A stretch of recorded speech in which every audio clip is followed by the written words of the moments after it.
Tonight's episode of the 31st Lap Podcast is brought to you by DirtTrackDigest.com. If it's on dirt, it's on Dirt Track Digest. This is the 31st Lap Podcast, recorded live in the studios of FingerLakes1.com in downtown Seneca Falls, New York. And now, your hosts, Chris Marquardt. Good afternoon, good evening, and welcome to this edition of the 31st Lap Podcast, number 260 on deck. For everybody tonight, Jason Oldfield with the Western New York Super Rod Association is in studio to talk a little bit about the happenings for the Western New York Super Rod Association, some of the drag racing news from out in the western part of New York State, and to talk a little bit about some commonalities of what we're seeing in drag racing and in our own oval track version of the sport. So we're going to get into that. Happy New Year to everybody. Glad that you could join us here. Good to be back on the air at Finger Lakes 1. We'll be getting into some of the stuff that's been dominating the conversations here, a little bit of news and notes. We'll get in and out, share some of that stuff with you. Quick introduction to Jason Oldfield. That's Jason right there. He is also the host here on Finger Lakes 1 of the Final Round Drag Racing Podcast, and this is how you got your break into the podcasting world. It is. I was actually thinking, just before we went on air, I'm like, this is my second time on the 31st lap, and yeah, this is where it all started, 5 years ago or whatever Something it was? Crazy like that, yeah. I just can't believe, honestly, it's pretty impressive. We've done, 75? Something, yeah. Shows around there, yeah. Of Final Round, and you're 261? Is that what you said? This is 260. This is 260. This show started back in 2011. And this is 260. The crash course had 302 this past Monday. That's incredible. It's a lot. Yeah, it is a lot. It's a lot of staring into this little contraption. Yeah. It's funny too, because the other thing that I noticed is that I had forgotten about it. We don't have it on the opening of the Final Round podcast, but that dee dee dee dee dee dee. Yeah, it's like, I remember that. Yeah. I don't know if it's on the crash course one or not. It must be, because they were made within a couple of years of each other. That's I think all that's gone. All that's gone by the wayside. At this point. Well, anyways, thanks for having me on. I appreciate it. Well, originally this was supposed to be Final Rounds night, but unfortunately, that wasn't in the cards exactly for us because, it's definitely we had a tough time finding guests. It's definitely a tough time of year to find a guest, unfortunately. I'm guessing that it's funny because sometime this afternoon I kind of saw that work woke up. All of a sudden, customers and employees and stuff like that were all emailing me, asking for stuff. So my guess is that people are kind of just getting back into the swing of things, and by next week, it'll be back to normal again. Back to normal, as normal as I can get in sales, I suppose, right? Exactly. Well, and I think just in general, back to normal with their life as well. Sure. I've pretty much spent the last week sitting in my recliner.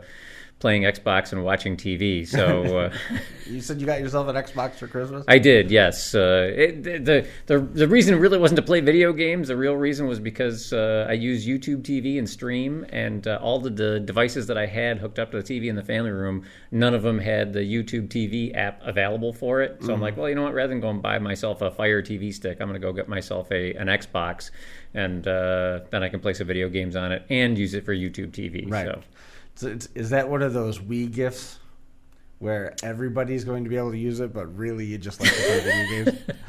Well, I have to say the most gaming that's been done on it was my daughter. She already ran through... it's an odd game. It's basically a shooter, not a first-person shooter, but a third-person shooter, and it's called, I think, My Friend Pedro. And it's basically... Pedro is a banana. Okay. And this guy is like somehow possessed by this deranged banana.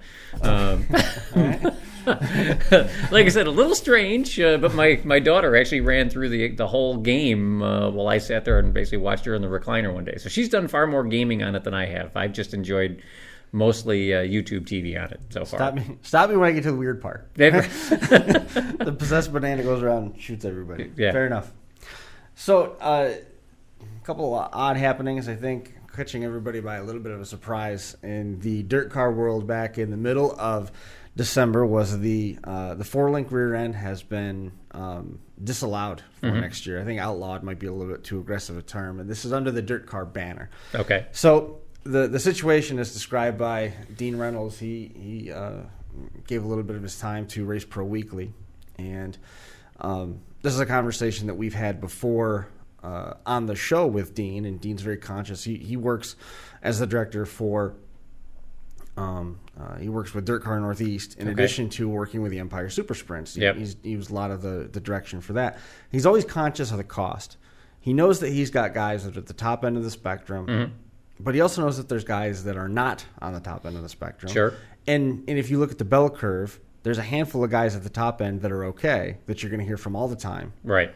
But there's guys that might not be that squeaky wheel, that might not be asking for the help or anything, that you still need to be conscious of. And most of that, the field is on the back half of where your top guys are. So you got to manage your expenses. And essentially, and you can relate to this with the Western New York Super Rod Association or what NHRA is doing right now with their indexes, you need to protect racers from themselves. Absolutely. Oh, yeah. So they've elected to go a different direction with the 4-link and get rid of it. So at this point now, Section 17.8.3, suspension components, and the attached rear suspension portion, only one radius rod per side to locate the rear end of the chassis. No 4-link style suspension will be permitted. Radius rod must be mounted in a fixed position, front and rear. So the situation that we were encountering with the dirt track stuff, with some of these, again, higher end teams that are more deep in terms of resources, or they've got more cars at their disposal, they're building two different versions of the car. One with the standard rear end suspension like you would see in a dirt car, and then with this 4-link configuration. And they'd try and see, just like you see in drag racing in your travels, cars like different things. You have to adjust and tune. So if you have one car that might not be working so well, you roll the other one out. That car works better. You go with that. Now you've got to essentially, in order to keep up with the Joneses, you got to have two cars at the ready at any given time, and that's not always something that the bottom half of the field can do. But when you look at what big block modifieds are and what they have to offer and the amount of traveling and such that they do, maybe it's not such a big deal for a big block modified team. But when this rule book applies to the 358 modified teams, and it applies to the sportsman teams that are running crate engines, and they can't have two cars, they're still investing the resources to have another rear end and swap that out at the track if that might work better. And so you've really got a lot to chew on and a lot to digest. And ultimately, Dirt Car made the decision to say no more 4-link rear ends. So are these? So most of the guys, would they have, I guess, swapped to a 4-link rear suspension? With the way so if you had one car, there's such a diversity in the racetracks that we have in Central New York. So if we're talking about here, let's just take a look at what we've got here at our disposal from Finger Lakes 1, Seneca Falls. Canandaigua Land of Legends Raceway is at the Ontario County Fairgrounds. Okay. Dundee has Outlaw Speedway.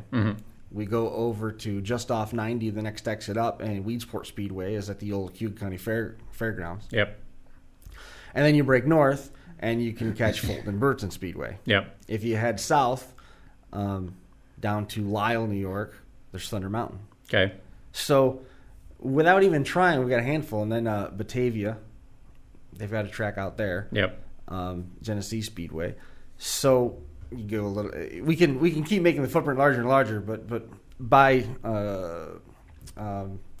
just looking at the amount of space that's dedicated to racetracks in New York State, it's a very, very dense state. Not every one of those tracks operates underneath a dirt sanction. Okay. So this is where some of your travels and everything comes in. Yep. You've seen motorsports, and we talked about this on Crash Course on Monday. Motorsports tends to cannibalize itself. They fight with themselves, and everybody says, why can't we just get one set of rules that everybody follows? Sure. Well, because my set of rules is the best, but your set of rules is the best, and I'm going to show you that mine was better, and I'm not going to change, and you're not going to change, and we're going to show each other how it's done, and neither one of us are going to have a full field because we're ripping off each other's cars. Are you familiar with that? The analogy that I use for people that are not in racing is that it is the perfect example of the not in my backyard thing. We should have a nuclear waste dump, someplace that we can take all of the nuclear waste that we create in the United States and put it someplace safe. Just, I don't want it in my backyard, right? Mm-hmm. And that's how racers are with their own setups as well. It's like, yes, we need to real costs in to lower costs for everybody and make it better for everybody. As long as the combination that I have, I can keep running. Right. And it's like, well, you know what? There's going to have to be sacrifices made by kind of, I won't say everybody, but probably a lot of people in order to make this good for the long term. And with regards to drag racing, the thing that I had heard earlier this week, I think, was that NHRA is currently considering lowering the indexes for Super Comp and Super Gas from 890 and 990 respectively to 790 and 890. And I will say most of the cars that run in those classes could definitely drop down, but it's not going to solve the problem. All it's going to do is the guys that are currently running it are going to take a second out of their, probably a second out of their throttle stop to make the car go faster. And then they're going to continue to pour more money into their cars to make them go faster even yet, so they can put that extra second back into their throttle stop. And what is that going to do? Well, any of the little guys that are out there that are, let's call it on a shoestring budget, can barely afford to do this as it is, those guys are going to be like, hey, you know what? I'm done. I'm out. That's it. See you later.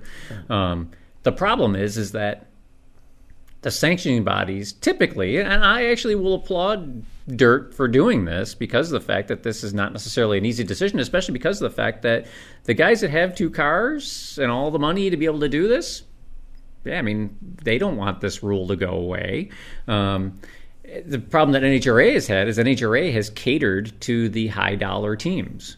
Somebody said to me, and I forget who it was, but NHRA racing as it is today is one heart attack of Don Schumacher or John Force basically away from being in a really dire situation, because those guys control, or Connie Coletta, he's the other, those three guys control the vast majority of the current fuel teams that are out there competing. But NHRA is catered to them because they're the ones that currently have all the money, right? Well, what's happened? All the little small independent teams, forget this, we're done. Right. So if you make a rule change that's unpopular with those big money teams, is there a risk that they would up and leave? Yeah, there is. But you got to look at the big picture, and you got to look long term and say, what really is the best thing for the sport? Is it for us to cannibalize ourselves slowly over time as people just say, hey, I can't do this anymore? Or make the sacrifice up front, make some people upset, and say, yeah, you know what, we're going to bite the bullet to make this better for the long term? Well, what I'm saying in a cannibalized sense, right, is not so much just sort of devour itself with the loss of driver population, the loss of cars. Instead, you're at a crossroad. Either you're going to allow the four link, or you're not. Yeah. Now, right now, what we've got, especially in the 358 division, depending on where you are and what you're doing, you've got, one of the big things used to be, could you run sail panels or not? Okay. That was instead of running the roof into the window into the top of the quarter panel, there was just these two big sail panels went from the roof. It basically was essentially the same as putting the uprights from a sprint car wing on the quarter panel. Okay. It makes it push real bad, but you can, if you get it set up right, it can be fast. Whatever. Well, now with all the different 358 engine combinations and stuff with the different blocks and the different heads, and those cars get different weight breaks and all this other stuff. You've got all these different rules that you can abide by. Yep. So initially, it's like, well, this is going to kill the division. Mm-hmm. But the cost of a 358 motor was what was going to kill the division by opening things up so that you could run a more expensive or cheaper engine, and there was benefits and consequences to running different combinations. It sort of leveled the playing field so that everybody found some place where they could be. At the end of the day, the guys that were winning races continued to win races. They still won, yeah. It didn't change a whole lot. But when they did that, it brought around, it helped the class get a resurgence. So when the crate motors were introduced to the sportsman class, that was going to be the death of the class because nobody wanted to run a crate motor, but it ended up saving it. off we went. So over here, the guys that didn't want to run crate engines had their own sportsman stuff going on in different series and different tracks. And then we had the stuff on the dirt car that had the crate engines. Those guys got really good. They started to be successful. The 358 started to be more viable. A bunch of tracks now have gotten on board, and they're running small blocks, Fulton, Can-Am, Utica Rome, to name a few here relative to us. And everything's going good. So we've seen these different crossroads a couple different times. The Short Track Super Series is a main opposite to dirt car. You've got two options in the Northeast. Yep. You can run Brett Deo's tour. You can run both. I mean, there's certainly availability to do both. So I'm not saying one's better than another. But we're at that same crossroad now that is going to force people to make a choice. Make a choice, yep. And we're back at that same spot where the tracks pick what direction they're going to go. Are they going to allow that rear end? Are they not going to allow that rear end? If they allow it, then they can't be under dirt car. So we've got this whole juggling act that's going to continue. And at the end of the day, after all of that stuff was factored in, we looked at the dirt car coming in and World Racing Group, and that was the crossroads, and the sportsman division, the 358. You know what? Everything ended up being just fine. Well, it's funny because I guess to a certain extent you could potentially equate it to, and I'm going to say, maybe the kart IndyCar thing that happened 30 years ago, right? Yeah, that was early '90s at the earliest, right? Yeah. But it's that was a spat over running ovals, wasn't it? There was part of that was involved, like they wanted to run more road courses or something. I don't even remember what the whole thing was about. I know that when everybody that was involved with it probably is already dead. Well, I know Penske's still alive, but it's like I remember that when IndyCar, I guess, came about. They started allowing stock blocked engines and stuff like that. So, they were able to get away from the stuff that CART was running with the crazy configurations of, Formula One motors, basically. And, but yeah, I mean, for a while, it was really crazy. It's like nowadays, I mean, if you're running an open wheel car, it's like, you're running IndyCar. That's what it is. Right. That's what exists today. And everybody adapted and said, well, I guess this is what we have, right? This is the best thing for everybody going forward. And yeah, in this particular case, I mean, could you basically have people split off and say, well, I'm not going to run dirt anymore. I'm going to go run something else. You can. Matt Shepard has won the dirt car championship 7 times, 8 times. And he was on pace to win, I think, his 4th or 5th in a row this year. And ended up finishing 2nd in dirt car points on the last weekend of the year at the World Finals. Yep. That championship pays $50,000, if I remember correctly. He also won the North Region and the South Region championships for the Short Track Super Series. And Insinger Performance put up a bonus where if you could win both, they would give you an extra financial bonus. So for winning for doing the sweep, he ended up taking home $53,000 in that. And he was 2nd in the points for dirt cars. So he successfully ran both. And, sure. And I don't think that he's one of those guys where he's going to be able to find a way to run the big block and he'll be fine. And Matt Williamson on the flip side, he won the dirt car championship. He won Super Dirt Week. Yep. And he also won a race at Orange County Fair Speedway, which I believe was under the Short Track Super Series rules. That paid $100,000 for the Centennial race in Middletown. So he picked up $150,000 by doing both sides of it as well. Right. So again, the teams I think that are going to be most upset by all this are the ones that already have the technology for both sides. Sure. Yeah, and I have to assume that the cars that have the 4-link, I'm going to assume that the teams that have cars with 4 links in them probably does not equal the number that have standard rear end configurations in them, right? I mean, I would guess that if the majority of the teams out there had cars that had 4 links, what they would probably do is they would have outlawed the standard suspension and be like, 4-link is the only thing you can run. So I guess we're talking about this rule will affect the minority of the number of people that are out there running.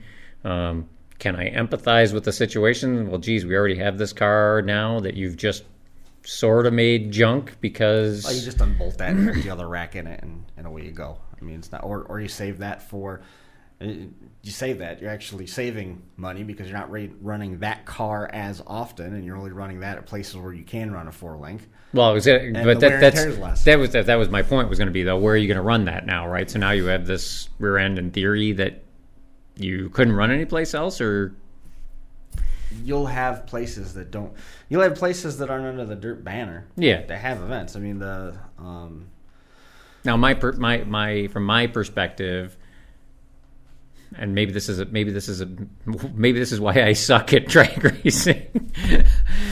I personally wouldn't be changing my combination if I was going to go run, let's call it from NHRA to IHRA, and say, okay, well, now that I'm going to run under the IHRA banner, I'm going to change my combination because IHRA allows this or NHRA doesn't, and then when I'm going to go back to NHRA, switch my combination back. I'm not going to continually be switching those combinations. I'm going to pick the one combination that I know that I can run at both and basically try to get the best that I possibly can under that one combination. Right. Now, do you have guys out there that make a bazillion passes a year that can do that? Yeah, I'm sure you do. But I mean, these things happen. I mean, there's been plenty of examples over the course of automotive racing history where something was legal to start and then deemed to be, sorry, we're not going to allow you to do this anymore. And, quite frankly, it's part of the cost of doing business. I mean, it's really what it gets down to, right? Right. Or as Phil Harnden would say, if you want to play, you got to pay. Right. And again, I can empathize with the fact that, geez, it kind of stinks that they've spent the money on these components and done all this stuff. But, hey, that's kind of the way it goes. Otherwise, where's the limit for the sportsman guy? Oh, absolutely. That's one of the challenges there. And that's the same problem that NHRA has with the sportsman categories that they run too. Is that my personal opinion is super gas in particular, 990 index in the quarter mile was created to be a entry level class for a backyard style drag racer that wanted to be able to run on a pro tree. That's why it was created. It's a far cry what you see today compared to why it was created. Right. Nowadays, most guys out at an NHRA national event that are running super gas, they have a super gas car running 990 and a super comp dragster running 890. They pull in with their toter home, $300,000 toter home with a stacker trailer, and the stacker inside the stacker trailer they're going to have their regular pit vehicle, full size car pit vehicle, so they can go restaurants and bars and stuff like that in the evening.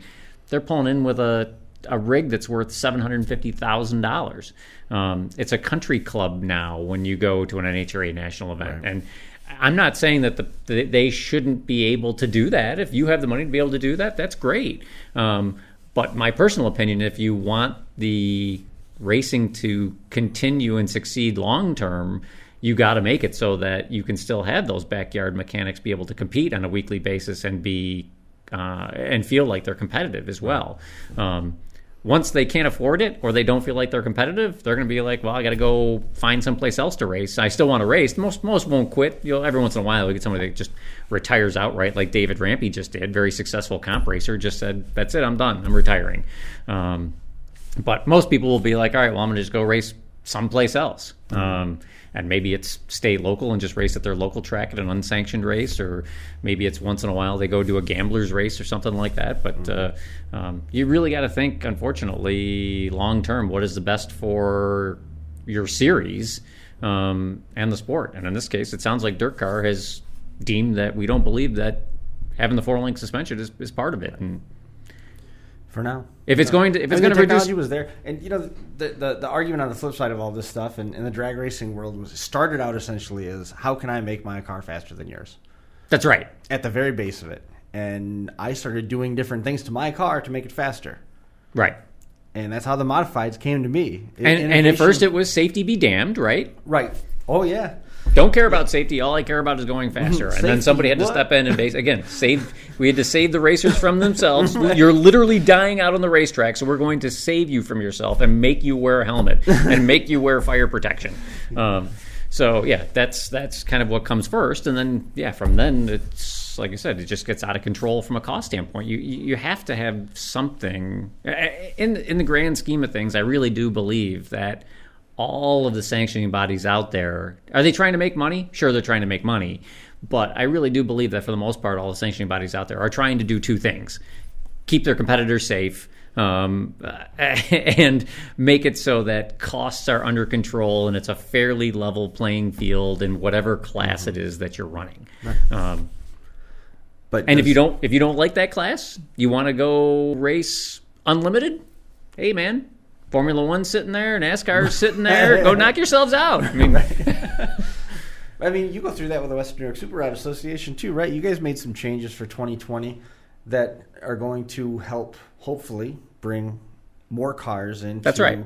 Be competitive. So it didn't necessarily open things up or change anything drastic, but it was a subtle enough change where more cars now are going to be able to compete. Yeah, well, and I will say that, the subtle enough change is the fact that we're going from a 4/10 Pro tree to a 5/10 Pro tree, and again, you have a lot of guys out there that have cars. Generally, I'll say they're back half cars, so stock front suspension, with a aftermarket, rear suspension drag racing setup that have a difficult time getting a good reaction time on a 4/10 Pro tree. And almost anybody can get a good reaction time on a 5/10 Pro tree, and that's kept people from coming to compete with us because of just that reason, even though their car could run quick enough. And that tenths is the measure between the last light going out and the next light coming on? That's correct. Yep. Right. Yep. Yeah. So in this case, it's basically when the yellows flash and the green comes on. And so by making this small change, a guy, rather than saying, "Geez, I'd really like to race with the Western New York Super Rod Association, but I can't get a good reaction time with my current setup. I'm going to have to go out and spend $5,000 to put a set of front struts on my car." It's like,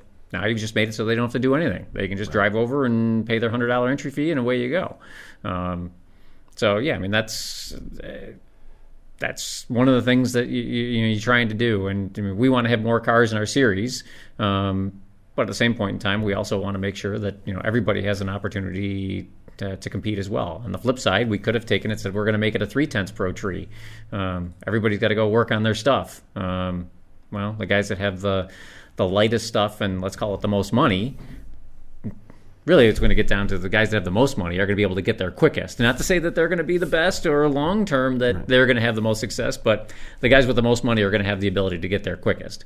And that's what you see here with the four-link situation is that, the guys that were able to go out and spend the money on multiple rear ends, they got themselves and put themselves in a position to win quicker than other people did. Just because if one works better, you got that option. You can fall back on right. That, Yeah, and what's hard, obviously, with circle track racing compared to drag racing is that though every track surface, every drag strip isn't necessarily the same, the amount of concrete that you have from the starting line to where it transitions to asphalt and how the track prep is done is totally different. With circle track, you're talking about totally different tracks. Yeah. Not only the surface is different, but they're different lengths, they're different bankings. So, I mean, it's totally different, and that makes it a lot more difficult. Not everybody's pulling their clay from the same veins. Right. Oh, yeah, either. absolutely. You've got that different right. element to it as well. And asphalt guys that are driving circle track can attest that no track is the same in that sense either. The two main asphalt tracks that we've got around here are Spencer Speedway and Oswego.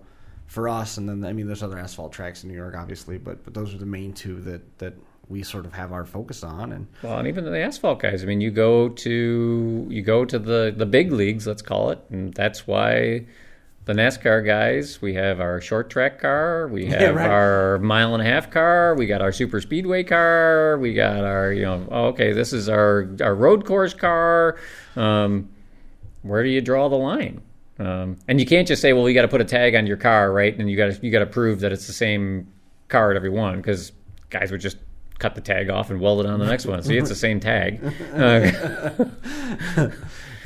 Yeah, I mean, I don't think you're ever going to put a limit on that. But NASCAR developed the same way as what we saw with drag racing or with the modified. So does a rule like this stifle the innovation and go against the hallmark of it? And I don't think it really does. In the sense of the whole point of the sanctioning body was to make sure that you got better money, unified rules, and gave you something that you could put a little bit of faith in terms of traveling around and doing a tour and stuff like that. The stuff that comes with a sanctioning body, and sometimes you got to protect people from themselves. The I guess we'll call it the crappy thing is the fact that now, at least in NASCAR, and I can't talk for dirt car and the other, let's call it, the standard dirt modifieds and stuff like that. I just don't know enough about them. But the crappy thing that's happened with regards in drag racing is that in the glory days of, let's call it, fuel racing, particularly with funny car, you had, I won't call it a million different combinations, but you had a lot of different combinations out there. And certainly, you could go to any race where it was a 32 qualified field and you probably had 25 different body styles that were there. You're talking about the period of they're called nostalgia funny cars. They're now, nostalgia funny cars but now. It was the heyday of it. It was the heyday of it, and it was cool as heck. But at that point in time, there was no rules with regards to that type of stuff. Right. You can do whatever you want with your body. We don't care. As long as we look at it and say, all right, it's safe, that's okay. Well, not only was it bodies, but there was basically no rules with regards to building components as well. So you had all sorts of crazy stuff. I mean, again, I think probably the best example that most people would know is Tommy Ivo's crazy dragster, multi-engine dragster that he built, right? So it's like, you want to run multiple motors and all the rest of it, hey, knock yourself out, whatever you want to do. And that's great, except for the fact that, guys were bankrupting themselves, basically trying to do R&D and come up with all these crazy ideas. So what you ended up with now is you have cookie cutter racing series. You pull the decals off of John Force's funny car, you can't tell it from Ron Caps's funny car or Del Worsham's funny car or anybody else. And, in NASCAR, it's basically the same thing, right? I mean, NASCAR is basically the IROC series in a different body style, but I mean, that's basically what it is. They actually have Camaros again. Do they? But if you let them do whatever, it'd be insanity. It would be. People would be dying. Oh, absolutely. I mean, it'd be awful. I personally don't think the restrictor plates are the right answer to the whole speed thing. And so what do you do? I think my personal opinion is I would have limited them some other way, whether it was cubic inch wise or, okay, we're going to put you on a 2-barrel carburetor or something else. But I would have done something else other than restrictor plates. But whatever, that was what they came up with, and that's what they've been. Unfortunately, that was their quick knee-jerk reaction: is we need to fix this right away. How do we do it? It's like, all right, there, done. That a really cheap way to do it. But I mean, they were going 230 miles an hour at Daytona in the mid 80s. Would they be going 300? I don't know. I don't know if they'd be going 300, but I mean, you're talking about a long time. It's been 30 plus years. It was 85 or 88 when Billy put down that 211 or 212. Right. And it's average speed, Right. In a 2.5 mile oval, I guess there's not a whole lot of accelerate, decelerate. Your speed is your speed, but still. I mean, and you're 100% right. People would be dying. Now, your body's not designed to take an impact like that. I don't care how safe you make the car. That's right. We joke about this on the Derby show all the time, and the truths are said in jest, is that you can make a Derby car as hard as you want. Given whatever rules, it's just spectacular. When you see these cars that are so heavy that the lift can't pick them up off the ground for inspection, and they hit and it sounds like 2 dump trucks hitting. Well, at the end of the day, you can make a car as hard as you can, but the thing that's going to be the failure is the next weakest link behind it. So first you were dumping cars that had the A-arms and the bumpers were pitching up, and once the front bumper curled, everything would fold back. Well, then you fix that by running different bumper shocks and different bumper brackets. So then it started to bend behind the control arms. Well, then you put an engine cradle in it so it doesn't bend anymore. Now it was dumping at the firewall. Now everybody wants to run Crown Vics because those have the extra crush boxes, and you can fix those, and now they're stiff and use a training brace and a cross member, and it fixes all that. Well, ultimately, it gets to the point where everything's so hard, you either have massive failures and things that you never expect, and it's the weird stuff, or the squishy stuff inside you keeps moving when you stop. Right. And you get concussions and break bones and stuff like that. You can tear your aorta off your heart. I mean, for God's sakes. I mean, there's nasty stuff that can happen for sure. Yeah. Now, all that said, being the old guy that I am, right, I can identify with a guy like Dale Earnhardt, who at one point in time said about restrictor plates, look, are we race car drivers or not? And it's like, there's nobody forcing people to be there, right? I mean, people aren't being forced at gunpoint to be there. And yeah, the old school part of me wants to be like, yeah, just make it a cubic inch limit and let these guys go nuts. Well, the thing with the cubic inch limit is you're going to be right back in the same boat. We've gone down this rabbit hole, so hopefully everybody's enjoying the 31st lap, because we bounce around all sorts of. We started out with one of the elements of news talking about the rear ends and what it means to racing as a whole for dirt car, and are we at a crossroads? This is a big deal, and talking with Jason Oldfield with the Western New York Super Rod Association, also hosts Final Round here on Finger Lakes 1. And if you've seen that in drag racing and some of the comparisons with motorsports, sort of standing at those crossroads and how it can weave in and out and cannibalize itself. The cubic inch rule. So everybody has the same displacement. Mm-hmm. You're still going to have guys that invest the money. Oh, yeah. So that the internal parts are performing better or wearing better or Right. can generate better or whatever. Right. So you're still within the displacement rule. And eventually, if you're at NASCAR, everybody's going to be there. So it's going to be a game of inches at this point. Yeah.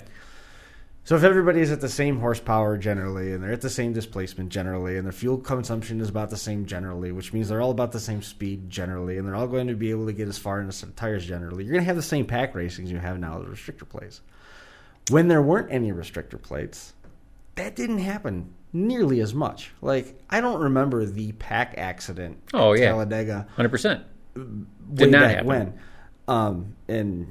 in the mid-'80s, in terms of, thinking back in the flashbacks. But what I do remember, and this is probably more prevalent in the 70s than it was in the 80s, just because the disparity between the haves and the have-nots was more abundant in the 70s and 80s. Sure.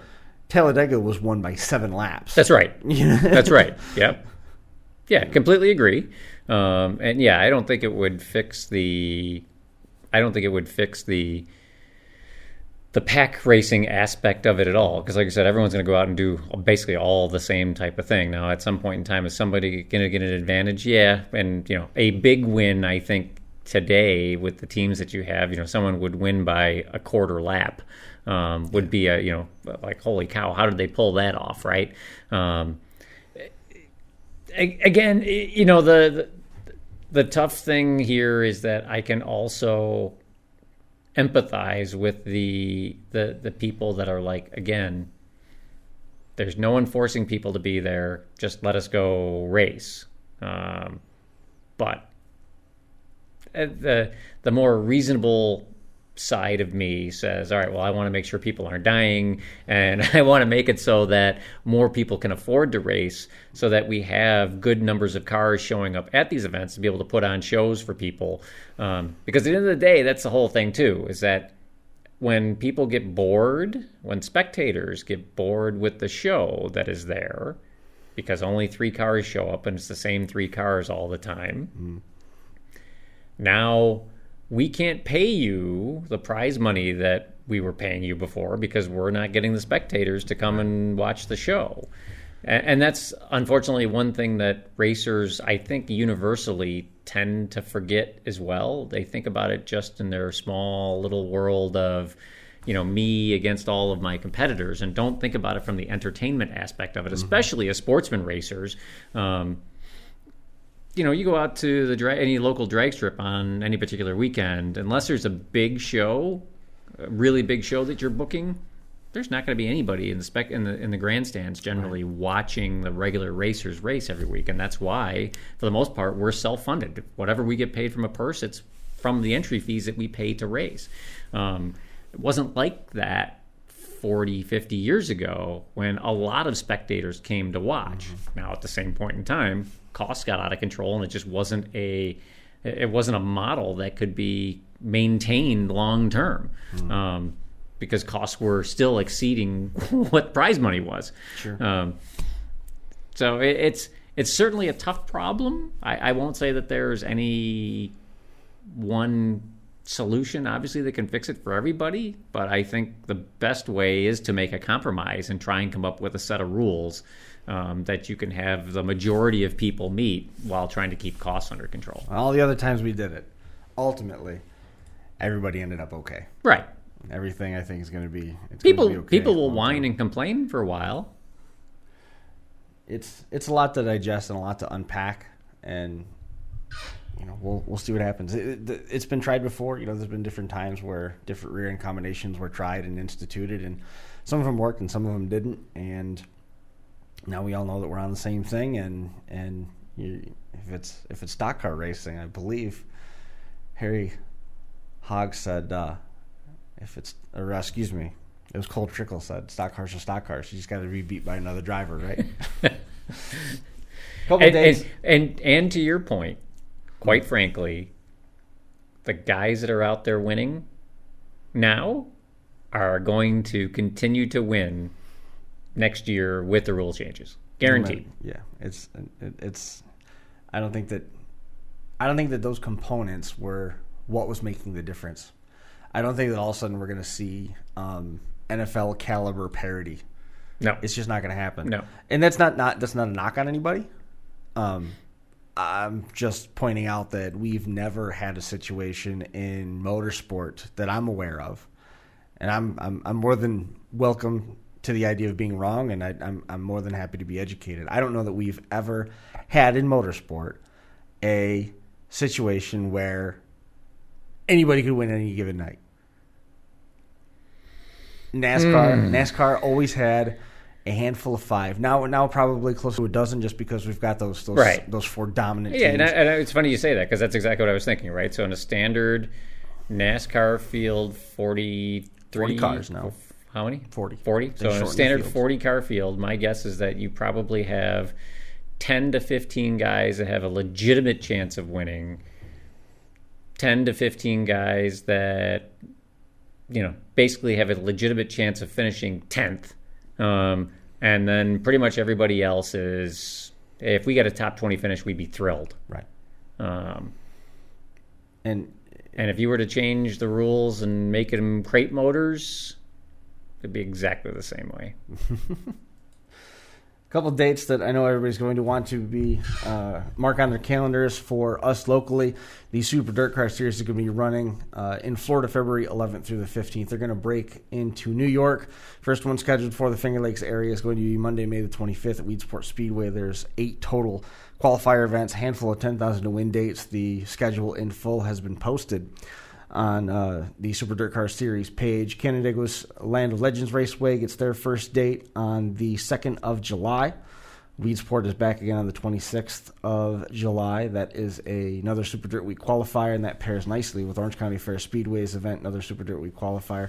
Bridgeport Speedway, this is the first time the Super Dirt Car Series is going to see the reconfigured Bridgeport Speedway in New Jersey.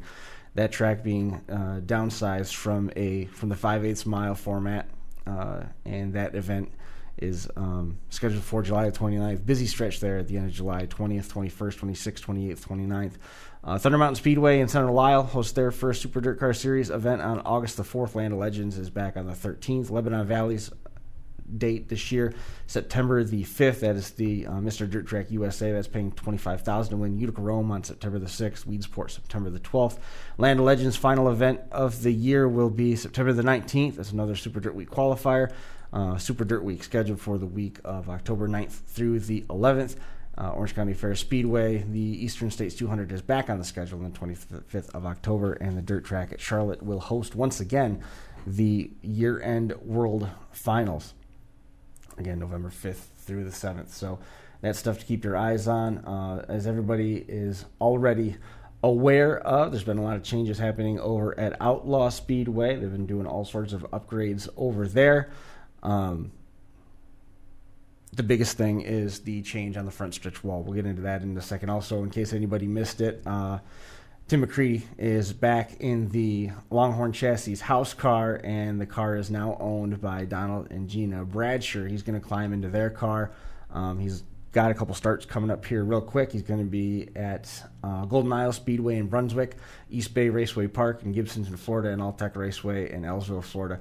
That's January 31st through February the 9th. He's going to be at the Chili Bowl again, which is coming up in just a few weeks. So breaking ways with Ann and Carl Myers operation to now jump into the Bradsher-owned machine with the Justin Labonte backing in the Longhorn chassis ride. He won a bunch of races a couple years ago, and he didn't have the stacker trailer. He had the Labonte. It was Justin's truck and trailer, single car trailer that he had his late model in and pulled in won at Eldora and drove the thing out, which was pretty cool.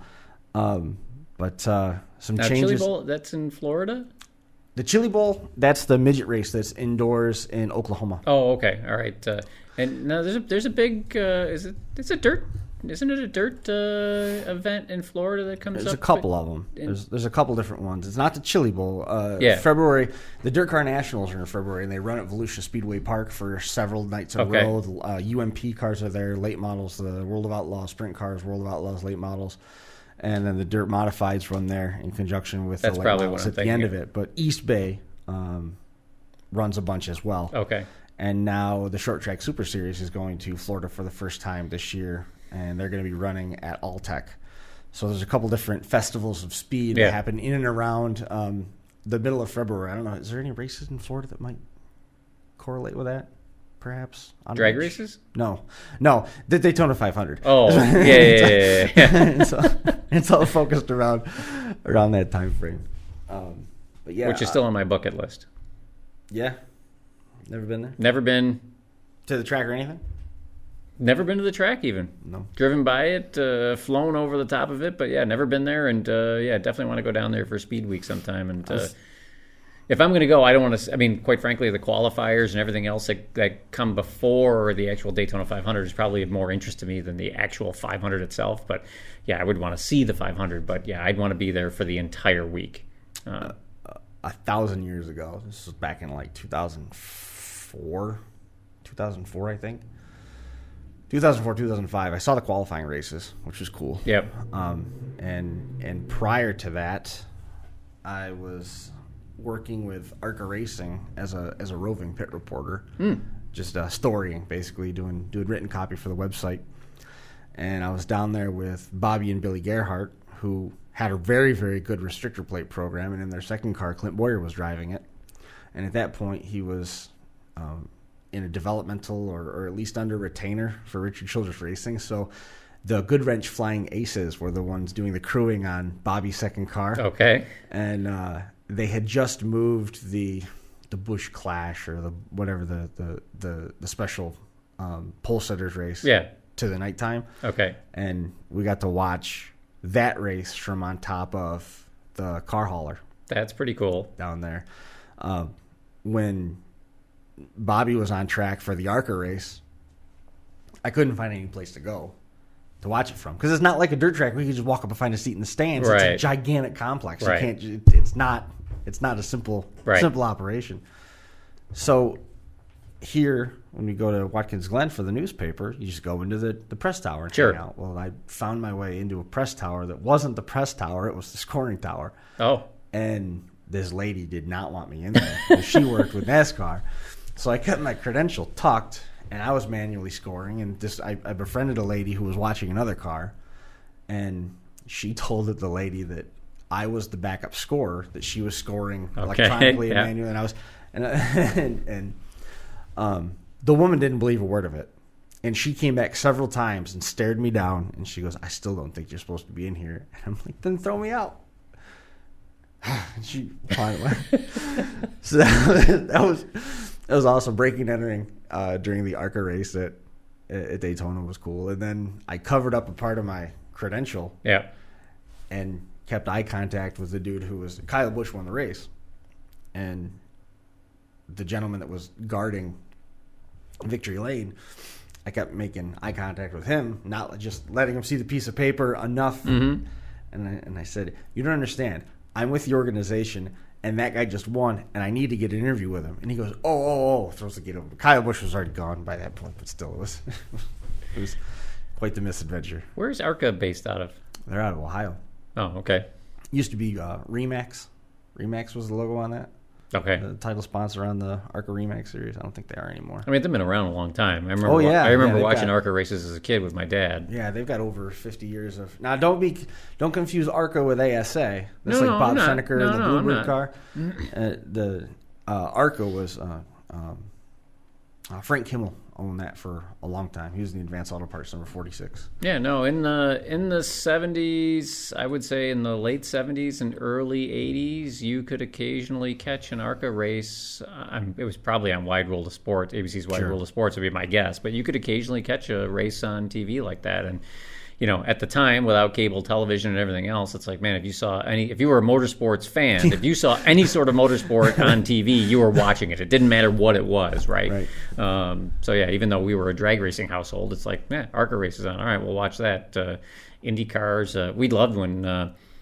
The Nashville Network came out. Yes. They had, the mud bog races and tractor pulls and... Remember the swamp buggies? The swamp buggies, right? Those were the best. Those were, I still, if I'm happen to be going through, I think they're on MAV TV now, you can occasionally see it. But if I'm happen to be flipping through and I see those on, it's like, I turn in and watch them. The other crazy ones, too, have you seen those crazy little boats that they have? The drag boats? Not the drag boats, but they're actually, I would call them almost like road course boats, but they're on very compact courses. And I equate it kind of to the Is it like an enclosed jet ski almost?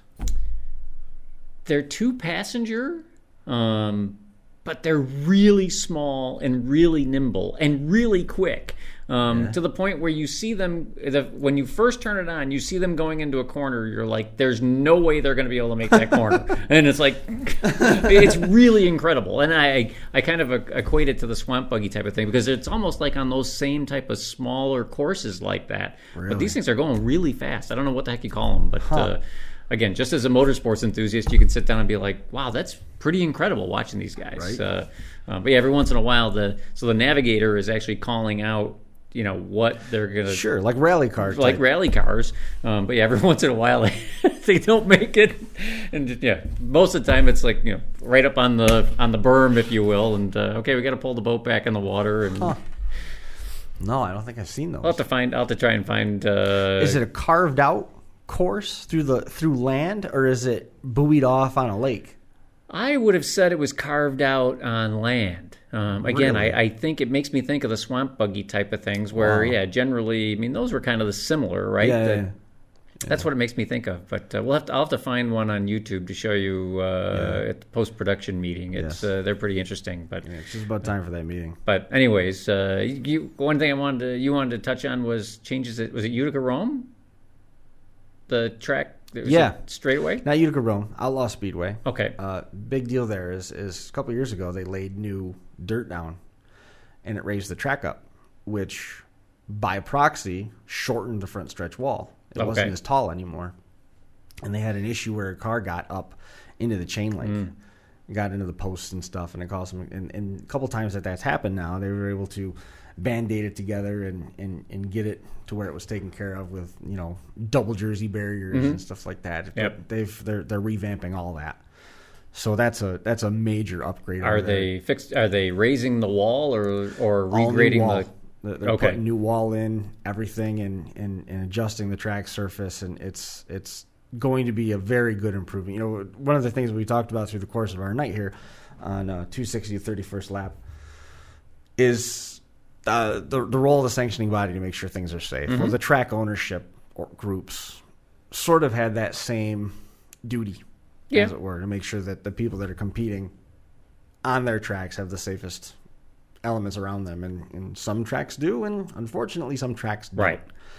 And they're making a very, very necessary and important change there by fixing that front stretch wall. It's been a little bit overdue, and there's some additional upgrades and stuff that Tyler Sayre's been working on over there, which is a good thing as well. But really good news about that front stretch wall being remedied to the point where it's not just a this'll get us by fix. Right. Yeah, like I said, you're not going to Band-Aid it anymore. It's funny, too, because this conversation, I actually had a very similar conversation with somebody earlier this week, drag racing related. And it was a guy, George Satarian, who crashed his car many years ago at the drag races, and it was lightly sprinkling. And he went out, he got about half track and lost traction and ended up crashing. And one of the responses that somebody had was that, he should have known better than to take his car out and make the pass. He should have stopped. The problem is that's a really, really tough call to make as a driver when you're strapped in the car.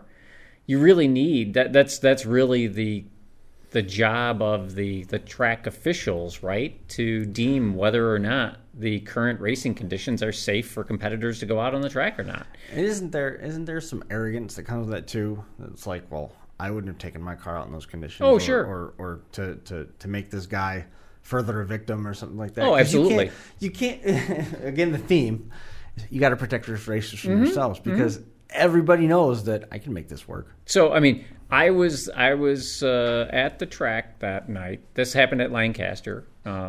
This is different management, different owners, everything else. So no one that currently is affiliated with Lancaster has anything to do with this. But I got to the track late. I was in my car, strapped in, trying to get down to the staging lanes to race. And I remember it's the little droplets of water on my windshield as I'm about to get in my Corvette and drive down to the staging lanes. If they would have called me out, I would have taken the track as well. And my response to the person was that very easily could have been my Corvette that was crashed up just as much as it was George's Corvette that was crashed up. Right. Because, I would have gone. I mean, track officials calling me out, I'm assuming that it's okay to race. It's safe. Now, does George... Where did you get into problem? Where did he have the trouble on that? Was he off? He was off the concrete, not the asphalt. He got I'm going to say 200 feet out, yeah. and got loose. And now, does George share some of the blame? Yeah, absolutely. But the way I put it to this person, it's like I put 5% of the blame on George and 95% on the track officials for pulling him out. And me today, I mean, at this point in time, I was in my early 20s. I might have been, I was probably in my early 20s at the time.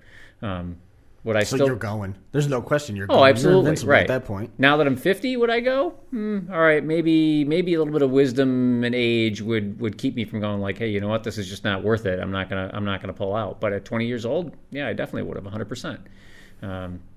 And with the track, I mean, you got to hope that if the track has a, like I said, the sanctioning body and the track ownership and everything else, the officials basically say that this track is safe to race on. You hope that it really is. Now, should you 100% trust them? No. I mean, really, if you want to be really good about it, you're going to go out and you're going to walk that whole track, right? And look for every little thing that you possibly find.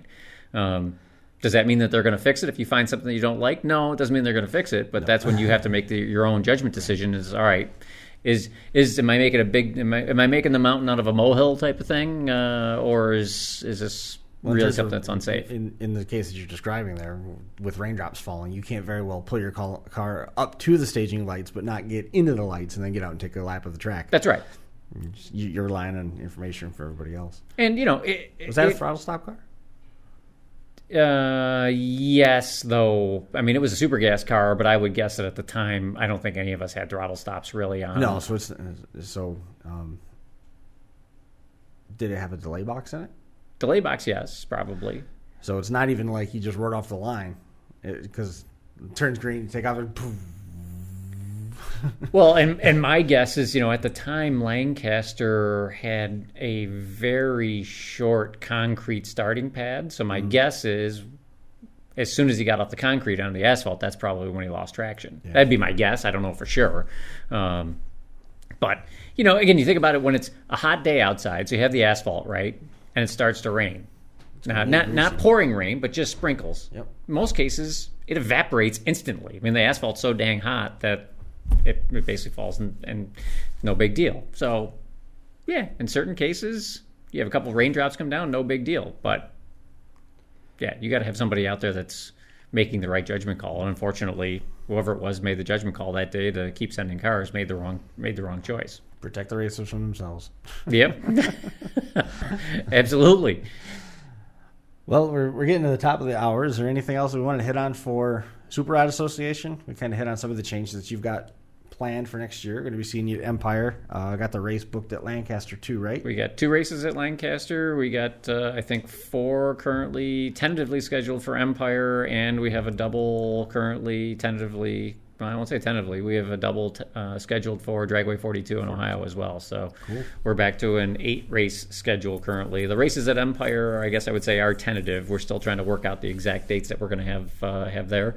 Did hear about some upgrades that were taking place at so Lancaster. I know they're putting a new concrete wall in down at the end of the track. Yeah. And Empire just today, I think it was today, maybe it was yesterday, they just announced that they're putting new all LED lighting system in at the track. So that'll be nice too. So definitely looking forward to that. And it's nice to see not only Empire but other tracks as well. I mean, whether it's drag strip or a circle track, just putting a little bit of money into the track to help make them better, more convenient, and safer as well. Very much so.